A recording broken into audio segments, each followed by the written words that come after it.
Hi, this is JJ with another episode of the Warehouse Whiteboard. Glad you joined me today. We're coming at you today from the main offices of Decorah Covenant Church. There's actually somebody in the warehouse this morning, so I'm not able to record there, but that is okay. Glad to see things getting used.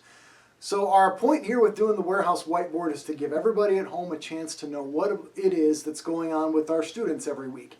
And so this week, the first week of April, we actually started a new checkpoint or a new monthly topic. And our topic this month is others first.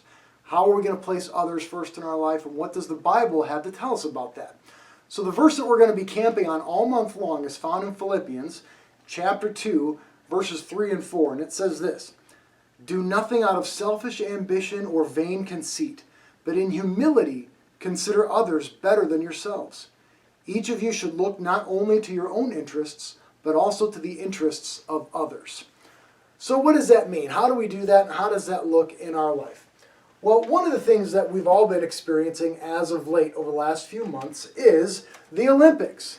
And when you're at the Olympics, at the end of the event, they put everybody on the podium, right? So there's a multi-section portion of the podium. You've got the section here, and it kind of ends up looking like this. And so you've got three different sections. You've got third place over here, second place over here, and first place kind of here in the center at the top of the pile where you get your gold medalists. So that's a very common thing about how we put things in a hierarchy, how we organize things in competition. There's a who's good, who's better, and who's best sort of an idea happening here. Now, what this passage in the letter to the Philippians tells us is not necessarily who's better and who isn't, but how do we consider others as better than ourselves? How do we, other translations say, regard others as better than ourselves? And so in the biblical case, it's not that there is a hierarchy that people sit on to denote who's better.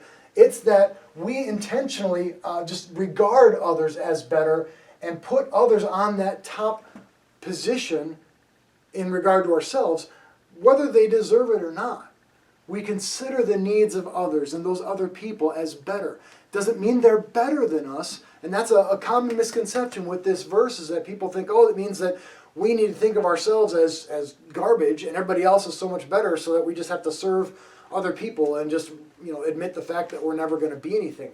And that's completely not what this passage says. It says that in humility, in that we think of ourselves less often than we think of other people, but in humility, we look to the needs of others first. We place their needs in that first position, rather than that person as a person who's better than us, or whatever the case might be. So to consider the needs of others before ourselves.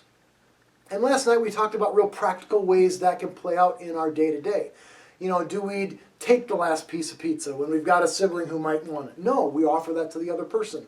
We can hold doors open for folks as they come and go. We can approach conversations with an ear to listen rather than hoping to express ourselves and get our own ideas out there.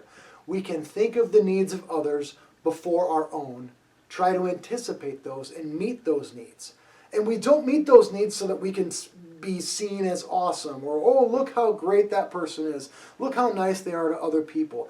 It's not about developing a reputation.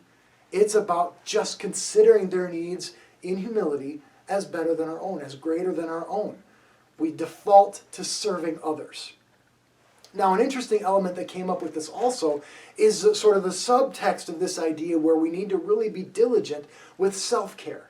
If we're always pouring out and considering the needs of others and being a listening ear and a helping hand for everybody, there are times that we do need to take care of ourselves as well. Just like Jesus did when he went away early in the morning off to solitary places to pray. We talked about, what does that look like for each of us? How do we recharge spiritually as sort of a foundation to this idea, this lifestyle of considering the needs of others first?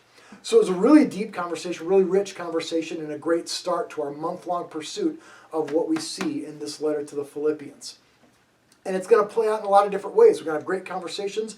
We're going to engage Scripture as always, but we're also going to have some service opportunities, some ways for us to put this into practice as a group, just for the sake of helping others out. So we're looking forward to some of those opportunities that you'll see in our upcoming newsletters. But that's a little bit about what's going on with our students here in Warehouse Ministries. Glad you folks could tune in for the whiteboard, and I'll look forward to seeing you next time.